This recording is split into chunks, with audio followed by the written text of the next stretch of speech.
Ako po'y nalit sa banal ng misa, sa tamang oras ng misa. Dito lang po, bago ako lumipat dito sa Pasita. Hindi lang po 5 minuto, hindi lang po 10 minuto, kung hindi 30 minutes po late si Father Johnny. Tuesday po noon, Tuesday devotion kay St. Anthony sa National Shrine sa Pila. At ako po'y galing sa overnight young clergy gathering namin sa Batangas. Maaga naman po ako bumalik kasi yung parish priest ko, yung 3 misa sa umaga, kinuha niya na lahat. Yung akin, lahat ng misa ng hapon.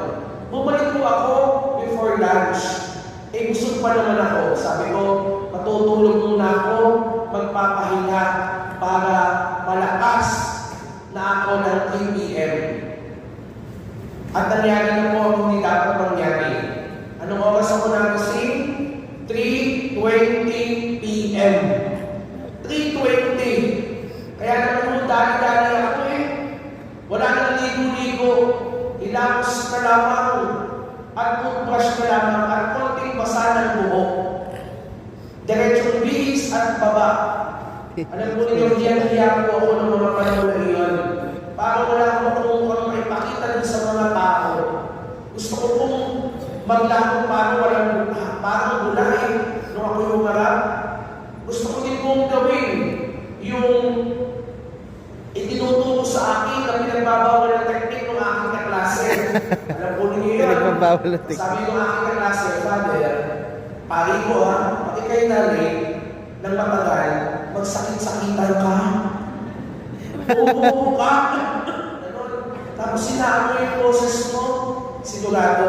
Hindi ka tatanungin ng mga tao, maawa ko sa iyo.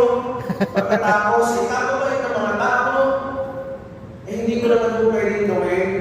Una, hindi po kaya maging malambing ang boses. Pangalawa, bakit na bakit pa po yung hinigaan ko sa mukha ko Paano mo naman gagawin yun? Kaya anong ginawa? Hindi ako yung buong puso nagpakumbaba at humingi ng tawad sa mga tao at nag-promise na hindi na muli mauulit ang ganong sitwasyon. Ang tanong na ito, bakit pa naman sarap sa pagtulog si Father Johnny kaya ngayon ng 30 minutes? Nagkalang naman po ako Yun nga lang, pinatay ko. Pinatay mo at nagpatuloy ka sa pagtulog. Ayun lang. Aray ko. Talagang ganon.